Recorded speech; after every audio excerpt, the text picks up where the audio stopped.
प्यारे बच्चों, हिंदी की कक्षा में आपका एक बार फिर से स्वागत है। जैसा कि आप जानते हैं, आज हम अपना 14वां पाठ करेंगे, महात्मा बुद्ध और अंगुलीमाल। और आज हम कहेंगे इसका पठन आपको करके दिखाएंगे, कैसे संवादों को पढ़ा जाता है, नाटक के संवादों को किस प्रकार पढ़ा जाता है। उसके बाद हम आपको आज शब्दार्थ और मुहावरों पे लेके जाएंगे। तो हमारा पाठ है अंगुलीमाल, पाठ 14, महात्मा बुद्ध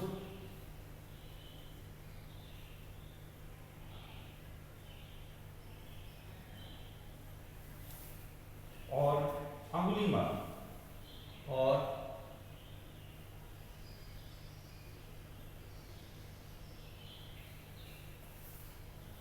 अंगुली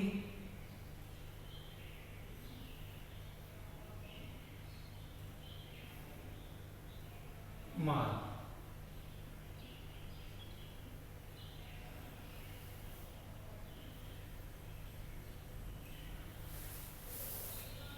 तो इसके अंदर हमें क्या करना है, सबसे पहले मैं एक बार आपको इस पाठ का कि जो संवाद है, नाटक के संवाद जो है, उसको आपको मैं पढ़ के बताता हूँ। ये है, पहले पात्र हैं इसमें महात्मा बुद्ध, अंगुलीमाल, गांव का मुखिया और कुछ लोग। तो संवाद को कैसे देखना है, दृश्य देख लेते हैं। पहला, शाम का समय, गांव की चौपाल पर बैठे लोग बात कर रहे हैं। तो दृश्य, पहले दृश्य में क्या है, जो लोग हैं वे बैठे हुए हैं और वे आपस में बात कर रहे हैं।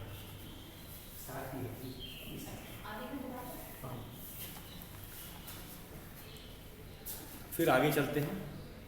तो पहला व्यक्ति, जो दृश्य के अनुसार जो है, पहला व्यक्ति हम कहेंगे, वो आपस में, चौपाल कौन सी जगह होती है जहाँ पे कि गांव वाले शाम को, जब वे अपने सारे काम कर लिए होते हैं, तो गांव के बारे में हालचाल एक दूसरे का लेते हैं। यहाँ तक कि मुखिया भी वहाँ रहते हैं, तथा किसी को कोई कष्ट होता है तो वो उसका कष्ट दूर करने के लिए एकत्र होते हैं। छोटी सी सभा होती है। तो पहला व्यक्ति कहता है, मुखिया जी, डाकू अंगुलीमाल के कारण सारे गांव का जीना दूभर हो गया है। लोग गांव की ओर जाने से डरते हैं। दूसरा व्यक्ति, हाँ भैया, यह डाकू है ही इतना क्रूर कि उसके नाम से ही डर लगने लगता है। सुना है वह जंगल से गुजरने वाले यात्रियों को पकड़कर मार डालता है और उनकी अंगुलियों की माला बनाकर पहनता है। तो उसका नाम अंगुलीमाल इसीलिए पढ़ा गया था, अंगुली जमा माल, अंगुलियों की माला पहनने वाला।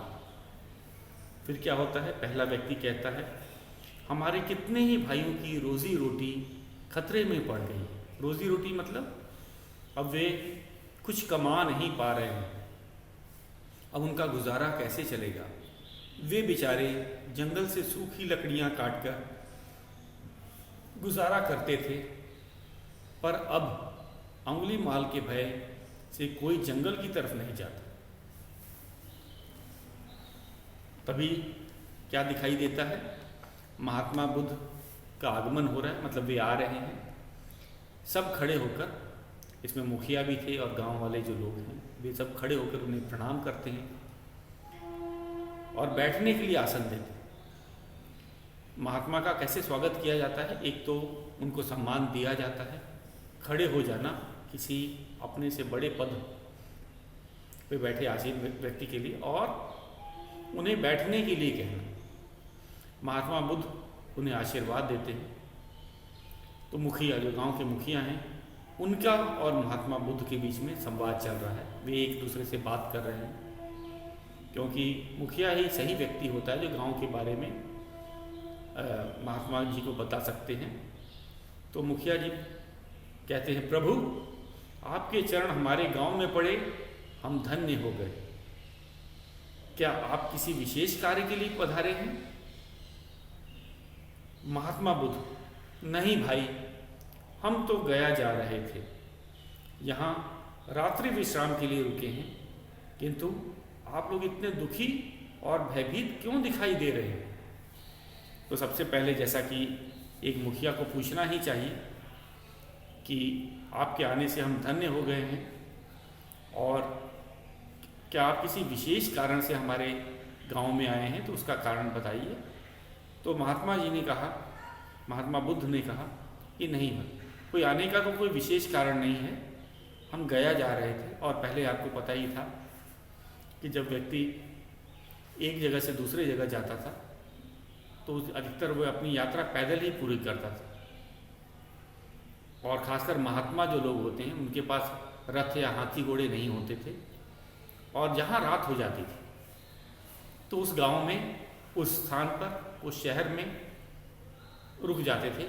रात में यात्रा नहीं की जाती है, और फिर अगले सुबह फिर वे चले जाते थे। तो यही कारण उन्होंने बताया कि वे तो गया जा रहे हैं, रास्ते में आपका गांव पड़ा, इसीलिए रात्रि विश्राम जो होता है इसलिए रुके हैं, और कोई आने का कोई प्रयोजन नहीं था, कोई विशेष कार्य के लिए नहीं पधारे हैं, हम तो गुजर रहे थे बस।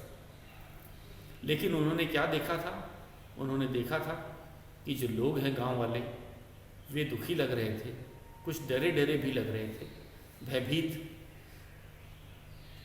तो मुखिया ने एक कारण बताया डरने का, दुखी होने का। क्या कारण बताया? कि प्रभु, पास ही जंगल में डाकू अंगुलीमाल ने उत्पात मचा रखा है, गांव के लोग उससे बहुत दुखी हैं। आपसे भी प्रार्थना है कि आप जंगल से होकर यात्रा न करें। महात्मा बुद्ध: आप लोग चिंता न कीजिए, अंगुलीमाल हमारा कुछ नहीं बिगाड़ेगा, हम उससे अवश्य भेंट करेंगे, आप निश्चिंत हो जाएं। तो मुखिया ने भी महात्मा बुद्ध को, हम कहेंगे, सावधान किया। उसका फ़र्ज़ था कि किसी नए आदमी को गांव के बाहर जो खतरा है, संभावित खतरा, उसके बारे में बताया जाए, और उन्होंने वैसे ही किया। उन्होंने बताया कि आपसे प्रार्थना है कि आप जंगल से होकर में जाएं। तो लेकिन महात्मा ने उन्हें दिलासा दिया कि आप चिंता मत करिए, अंगुलीमाल हमारा कुछ न बिगाड़ेगा, हम उससे अवश्य भेंट करेंगे। यहाँ तक कि उन्होंने कहा कि आप चिंता मत करो, मैं तो उससे भेंट भी करूँगा, और आप निश्चित हो जाए कि अंगुलीमाल मेरा कुछ बिगाड़ेगा, क्योंकि मैं तो ठहरा महात्मा, न मेरे पास धन है, न पैसे हैं, और मैं किसी का क्या बुरा करूँगा। अब दृश्य बदल जाता है, जैसे कि होता है नाटक में। अब एक कौन सा दृश्य दिखाई दे रहा है? घने जंगल का, और महात्मा बुद्ध उसी जंगल से जाए जा रहे हैं, गुजर रहे हैं। सामने से अंगुलीमाल, वही डाकू जो बड़ा क्रूर है, जो लोगों को मारकर, उनका सर काटकर, उनकी उंगलियां काटकर वे उसकी माला बना करके पहना करता था। तो बहुत दृश्य, सबकी आंखें टिकी जाती हैं कि अब क्या होगा। अंगुलीमाल कहता है, ए रुक जाओ, मेरे इलाके में इस तरह निडर होकर घूमने का साहस तुमने कैसे किया? तो वह, जैसे ही वह महात्मा बुद्ध को देखता है कि एक व्यक्ति बिना किसी डरे उनके इलाके में घुसा चला जा रहा है, वहाँ से गुजर रहा है, तो उसने बड़ी बिना इज्जत के उन्हें कहा, ए रुक जाओ। महात्मा बुद्ध मुस्कुराते हुए बड़े शांत भाव से कहते हैं, उन्हें कोई परेशानी नहीं थी, वे जान भी गए थे कि ये अंगुलीमाल है, क्योंकि शायद उन्होंने उनके गले में लोगों की जो उंगलियों की माला देख ली थी, लेकिन वे मुस्कुराते रहे, उन्होंने कोई डर नहीं दिखाया। वो शांत भाव से खड़े रहे और कहा, क्या? आओ अंगुलीमाल, हम तुम्हारी ही प्रतीक्षा कर रहे थे। अंगुलीमाल को बड़ी हैरानी भी होती कि ये मेरा नाम जानते हैं, और एक लगता है खुद मेरे पास ही आ रहे थे, तभी तो कह रहे हैं कि मैं तुम्हारा ही इंतज़ार कर रहा था कि तुम मुझे मिलोगे। तो उसे बड़ा आश्चर्य होता है कि मेरे से तो कोई नहीं मिलना चाहता, क्योंकि मैं लोगों को लूट करके उनका गला काट देता हूँ, उनकी उंगलियों की माला बना करके पहनता हूँ। तो इसीलिए उसे हैरानी हो रही थी। तो उसने हैरानी में क्या कहा, मूर्ख, क्या तुम्हें मुझसे डर नहीं लगता? मूर्ख क्यों कहा? क्योंकि उसे लग रहा था कि कोई अपने आप अपने मौत को कैसे दावत दे सकता है। जब सब लोगों को पता है कि उंगली मार लोगों को मार करके उंगलियों की माला बनाएगा, फिर भी कोई कैसे आ सकता है, उसका सामना कोई कैसे कर सकता है? जो करेगा वो तो फिर शायद मूर्ख ही होगा। महात्मा बुद्ध कहते हैं, डर कैसा भाई, हम तुम्हारे इलाके में आए हैं, तुम्हारे अतिथि हैं, क्या तुम हमारा एक काम नहीं करोगे? तो उन्होंने बहुत अच्छी बात कही कि मुझे किस बात से डर है, मैं आपके इलाके में आया हूँ और मैं आपका अतिथि हूँ। और आप जानते ही हो, अतिथि को देवता के तुल्य माना गया है। हमारे यहाँ अतिथि देवो भव कहा जाता है। अतिथि जो होता है देवता के बराबर होता है। तो इसीलिए मुझे किस बात का डर, जब मैं अंगुली माल के क्षेत्र में हूँ और मैं अगर अंगुली माल का मैं अतिथि हूँ तो मुझे डरने की क्या बात। मेरा मेज़बान ही एक इतना हम कहेंगे शक्तिशाली है, तो मुझे डरने की क्या बात है। फिर अंगुली माल को बड़ा आश्चर्य होता है कि एक तो मैं तो इसको जानता नहीं हूँ और ये कह रहा है कि मैं उसका अतिथि हूँ। तो उसको आश्चर्य और असमंजस दोनों है। आश्चर्य मतलब एक तो हैरानी हो रही है कि कैसा मूर्ख है, मेरे इलाके में आ गया, ऊपर से कह रहा है कि वो मेरा मेहमान है। उसको समझ नहीं आ रही थी बात। तो उसने कहा ठीक है, बाद में समझेंगे, पहले इससे बात तो करें। अच्छा बातें अधिक न करो, बोलो क्या काम है। वो मान गया कि तुम मुझको जानते हो, मेरा नाम लेके पुकार रहे हो। तो उसने कहा कि आप बातें मत करो, अपना काम बताओ, काम। महात्मा बुद्ध बोलते हैं, भाई जरा उस पेड़ से मेरे लिए 4 पत्ते तोड़कर ला दो। अंगुली मार जाता है, पत्ते तोड़कर ले आता है। महात्मा बुद्ध ने बड़ा आसान काम बताया कि जो पेड़ देख रहे हो सामने, उसमें से 4 पत्ते तोड़ के ले आओ। और ये बहुत कोई मुश्किल काम तो था नहीं कि अंगुली मार मना कर देता। और अगर इतने से ही मेहमान खुश हो जाता है तो क्या बात है इसमें। वो फटाफट उसने वैसा ही किया। जाते हैं, 4 पत्ते तोड़ लेते हैं और फिर क्या करते हैं, अंगुली मार बोलता है, लो ये पत्ते।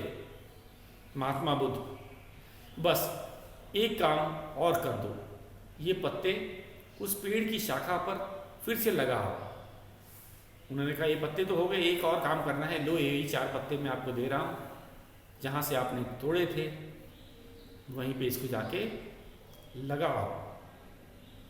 अंगुली मार बड़ी हैरानी से, अब उसको परेशानी होती, वो हैरान हो जाता है कि अभी तो मेरे से पत्ते तोड़वाए थे, अब फिर अभी अगले ही पल बोल रहे हो जाओ इसको लगा के भी आ जाओ। और उसे समझ आ जाता है कि अब ये पत्ते लगेंगे थोड़ी ना, ये पत्ते तो एक बार जो टूट गए हैं तो टूट गए, अगर इनको चिपकाया जाए, सुई से सिला भी जाए, तभी भी ये नहीं लग पाए। अब तो ये पत्ते सूख ही जाएंगे। और ये बात वो भली भांति जानता था। तो उसने भी वैसे ही कहा हैरानी से, क्या यह कैसे हो सकता है, कहीं टूटा हुआ पत्ता फिर से शाखा में लगता है। तो अंगुली माल हैरानी से यही बात महात्मा बुद्ध को समझाता है कि आपको इतना भी नहीं पता, एक बार अगर पत्ता टूट गया तो दोबारा शाखा में नहीं लगाया जा सकता। तो महात्मा बुद्ध यही तो सुनना चाहते थे उससे। वो बड़े प्रेम से उसको बोलते हैं। इस बार उन्होंने कोई गुस्सा नहीं किया, कोई हैरानी भी नहीं दिखाई, प्यार से उसको समझाया।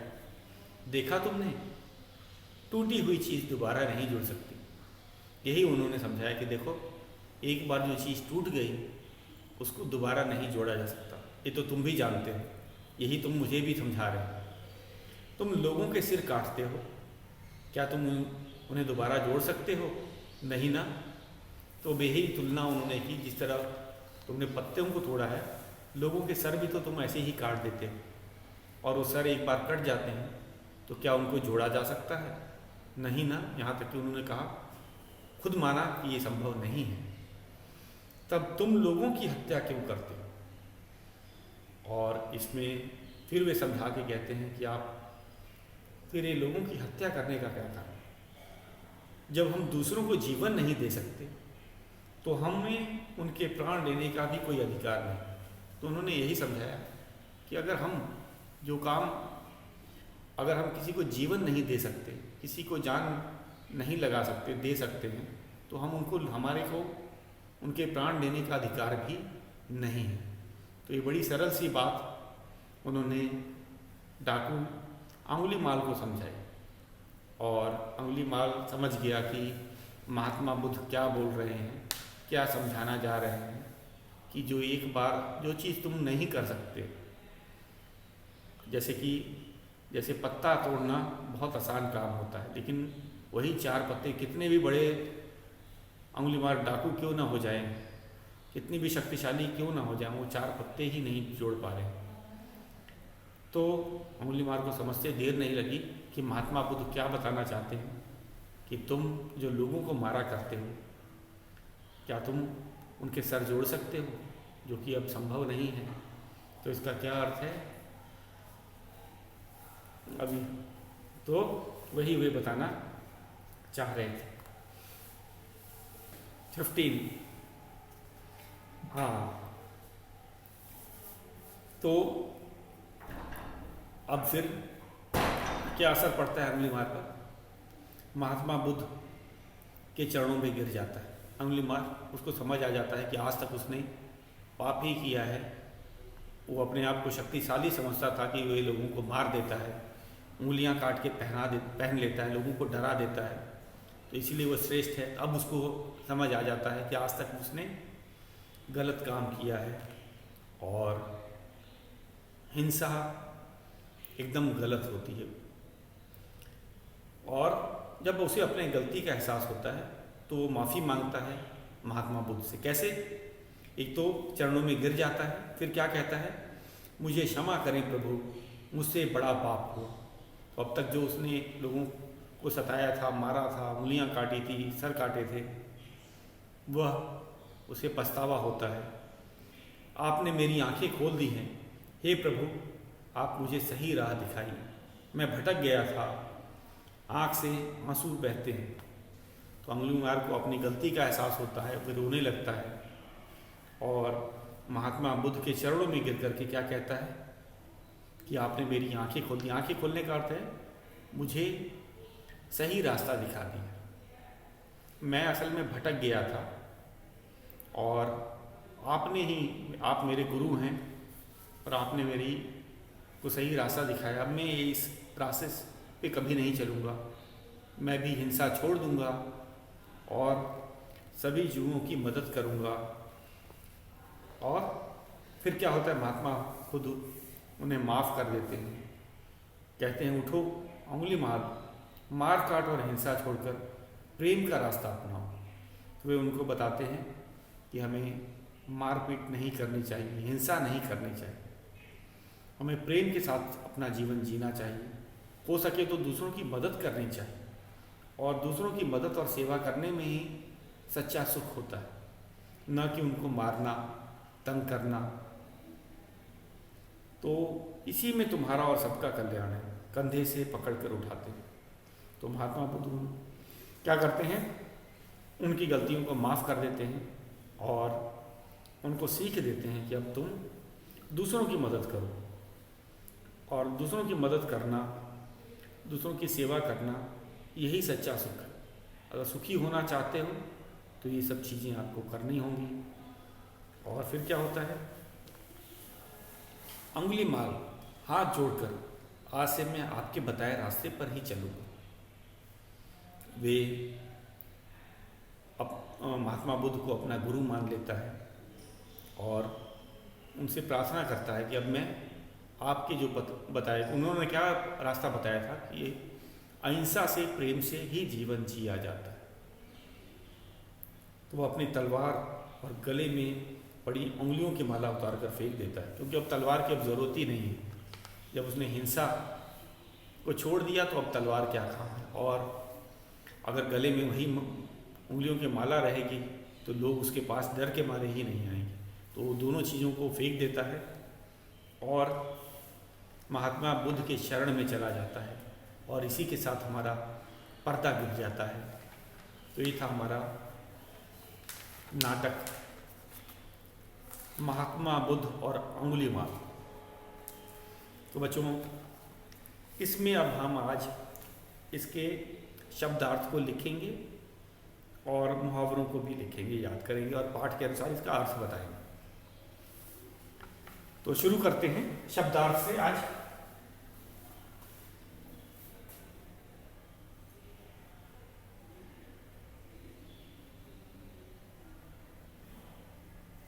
पहला है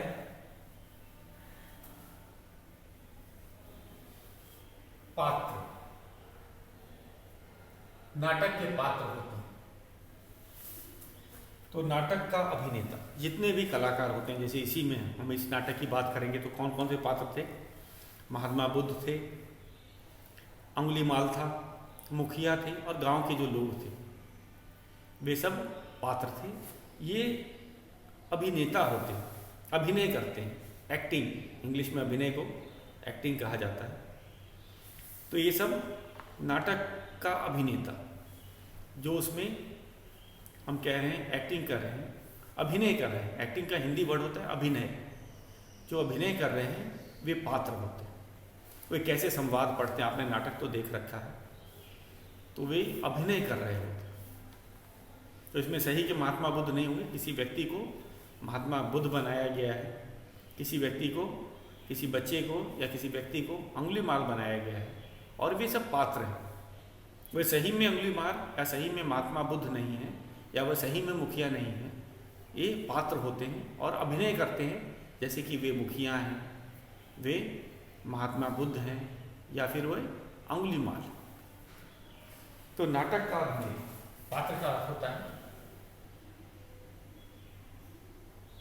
नाटक का अभिनेता, अभिनय करने वाला अभिनेता, अभिनय करने वाले को अभिनेता कहते हैं। चौपाल, गांव में लोगों के उठने बैठने का स्थान जो ऊपर से ढका और चारों ओर से खुला। तो चौपाल एक स्थान होता है। गांव में चौपाल क्यों बनाया जाता है? क्योंकि जो लोग एक दूसरे से मिलना चाहेंगे, वे अपने किसी एक व्यक्ति के घर में जाएंगे तो शायद उतनी जगह ना हो, और कोई व्यक्ति नहीं चाहेगा कि रोज मेरे घर में ही कोई आ जाए। तो चौपाल एक कॉमन प्लेस होता है, वो सबका ही क्षेत्र होता है, हम कहेंगे। वहाँ गांव के लोग उठते बैठते हैं, और वो ऊपर से ढका भी होता है कि अगर कभी वर्षा या धूप हो रही हो तो उसका प्रभाव ना पड़े, और चारों तरफ से खुला होता है। तो इसमें चौपाल पे दरवाजे वरवाजे और खिड़कियाँ नहीं होती, खुला जगह होता है। छत ऊपर इसलिए होती है ताकि वर्षा में और धूप में भी अगर व्यक्ति वहाँ पे अपनी बात रखना चाहता है, बैठना चाहता है, तो बैठ सके। चौपाल।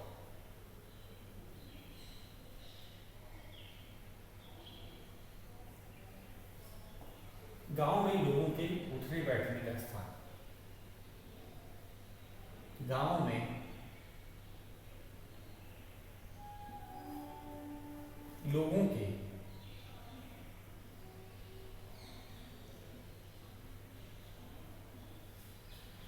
उठने बैठने का स्थान, उठने बैठने का स्थान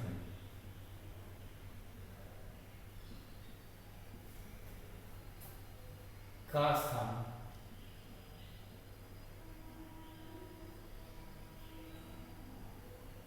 जो ऊपर से,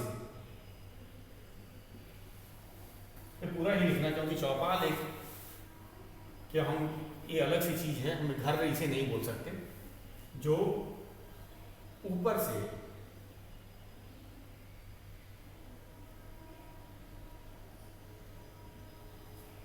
ढका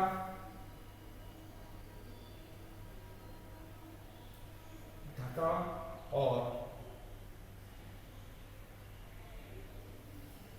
चारों ओर से खुला हो, चारों ओर से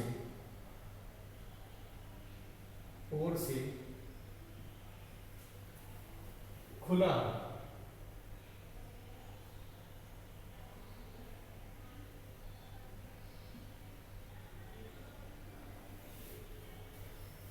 तो ये असल में गांव के बीचों बीच में इसको बनाया जाता है। इसका बनाने का मुख्य उद्देश्य यही होता है कि इसमें ज़्यादा से ज़्यादा लोग आ सकें। अगर मुखिया बार बार अपने घर में लोगों को नहीं बुला सकता, हो सकता है लोग उसके घर जाना पसंद न करें या उसको अपने घर में इतने सारे लोगों को रखने में, बिठाने में परेशानी हो, तो चौपाल एक पब्लिक प्लेस होता है, जिसे हम कहेंगे कि गांव के सभी लोगों के लिए होता है। और वहाँ पे लोग निश्चिंत होके जाते हैं, अपनी बातें रखते हैं और यहाँ बैठने के लिए जगह होता है, स्थान, और ये ऊपर से ढका होता है और चारों ओर से खुला होता है। इसमें खिड़की दरवाजे नहीं होते। ऊपर से क्यों ढका है? ताकि मौसम का भी इस पर असर ना पड़े। अगर वर्षा भी हो रही होती है तो चौपाल लगातार चलता जाता है। अब आगे चलते हैं।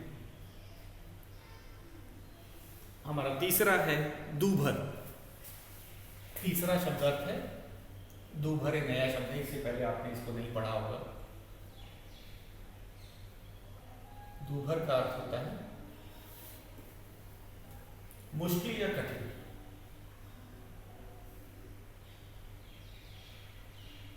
पाठ में ये बताया गया था कि गांव के लोगों का जीना दूभर हो गया। अब भाई गांव के लोग हैं, अब वे जंगल में नहीं जा सकते। लकड़ी, जो सूखी लकड़ियां थी, उनको नहीं ला करके बाजार में बेच सकते हैं, तो इसीलिए उनका जीवन दूभर हो गया था कि अब वो घर में बैठेंगे तो कमाएंगे क्या, और जंगल में जाएंगे तो उंगली मार उनको मार डालेगा। तो उनको समझ नहीं आ रहा था, उनका जीना दूभर हो गया था। अगला है क्रूर। क्रूर का अर्थ होता है निर्दयी। निर्दय, जिसमें जरा भी दया ना हो। ये हमारा चौथा है, चौथा शब्द है क्रूर। ये भी नया शब्द है, इससे पहले आपने इसको नहीं पढ़ा था। क्रूर, ये निर्दय। निर्दय दूसरा अर्थ है जिसमें जरा भी दया ना हो, जिसमें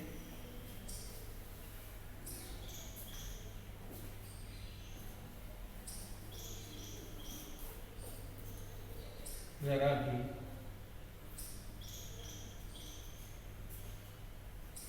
दया ना हो।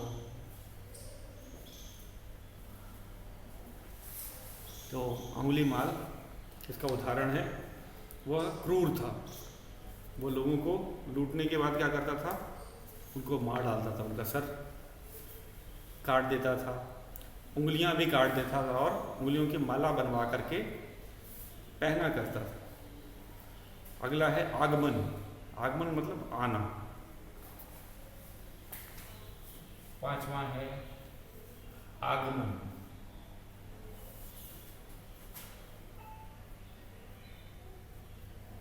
इसका एक ही अर्थ दिया है, आना।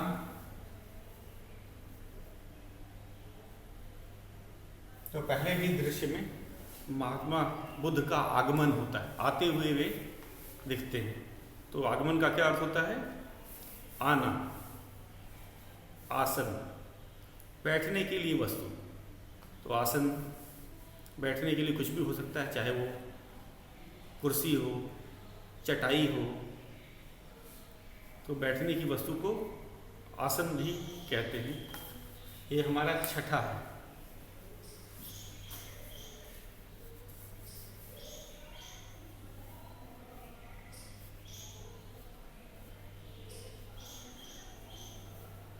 बैठने के लिए वस्तु।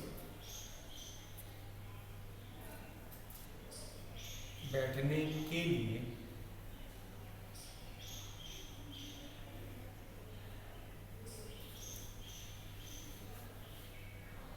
वस्तु। तो शायद उन्होंने महात्मा बुद्ध को बैठने के लिए क्या दिया होगा, चटाई दी थी, क्योंकि वे महात्मा थे। वे जो आसन दिया गया था उसके बारे में नहीं बताया, तो बैठने के लिए आसन दिया गया। अगला है, तो बच्चों आज के लिए इतना ही, शेष हम कल करेंगे। अभी हमारा मुहावरा भी पूरा बचा हुआ है, तो शब्दार्थ और मुहावरा इसे हम पूरा करेंगे। इसका आज का आपका गृह कार्य है, इसको आप याद करेंगे। तो आज के लिए बस इतना ही।